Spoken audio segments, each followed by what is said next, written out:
যারা আসলে জুলাই আগস্টের গণঅভ্যুত্থানের সম্মুখ সারিতে ছিল তাদের দল আসতে যাচ্ছে আজ বিকেল 3টা নাগাদ, অর্থাৎ জাতীয় নাগরিক পার্টির যে আত্মপ্রকাশ, সে আত্মপ্রকাশ হতে যাচ্ছে এই মানিক মিয়া এভিনিউতে, সংসদ ভবনের সামনে। গতকাল রাত থেকেই তাদের যে প্রস্তুতি কাজ শুরু হয়েছে, সেই প্রস্তুতি কাজ ইতিমধ্যেই শেষ পর্যায়ে। আমরা দেখছি এখানে যে মূল মঞ্চ সেটি ইতিমধ্যে তৈরি হয়ে গেছে। সামনের সারিতে যারা বসবেন তাদের জন্য বসার ব্যবস্থা করা হয়েছে, এবং সেই সঙ্গে আমরা দেখছি বাংলাদেশের বিভিন্ন জেলা থেকে তাদের সঙ্গে যারা যোগ দেবেন, এই দলের সঙ্গে যারা থাকছেন তারাও কিন্তু ইতিমধ্যে আসা শুরু করেছেন। আমরা দেখছি বিভিন্ন জেলা থেকে আসা ব্যক্তিরা মিছিল নিয়ে এখানে প্রবেশ করছেন। সেই সঙ্গে জানিয়ে রাখি, আজকের এই জাতীয় নাগরিক পার্টির যে আত্মপ্রকাশ, এই অনুষ্ঠানে কিন্তু প্রধান উপদেষ্টা সহ ফ্যাসিবাদ বিরোধী যে সকল রাজনৈতিক শক্তি ছিল তাদেরকেও দাওয়াত দেওয়া হয়েছে।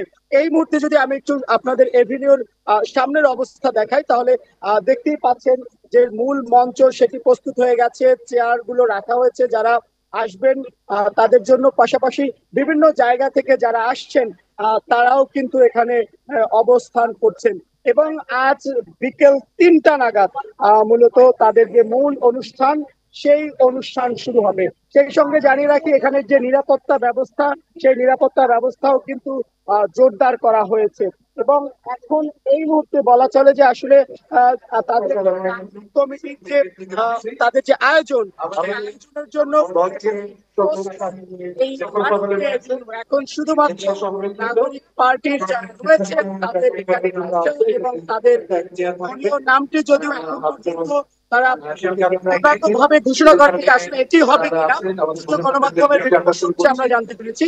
তো সেই জায়গা থেকে তারা তাদের নামের ঘোষণা দেবেন, সেই সঙ্গে কমিটিতে কে কে থাকছেন সেটা কিন্তু ঘোষণা দেবেন। তবে দর্শকদের উদ্দেশ্যে জানিয়ে রাখতে চাই, ইতিমধ্যেই আমরা জানতে পেরেছি যে এই নতুন যে ছাত্রদের দল, এই দলের আহ্বায়ক হচ্ছেন নাহিদ ইসলাম। সদ্য তিনি কিন্তু উপদেষ্টা পদ থেকে পদত্যাগ করেছেন।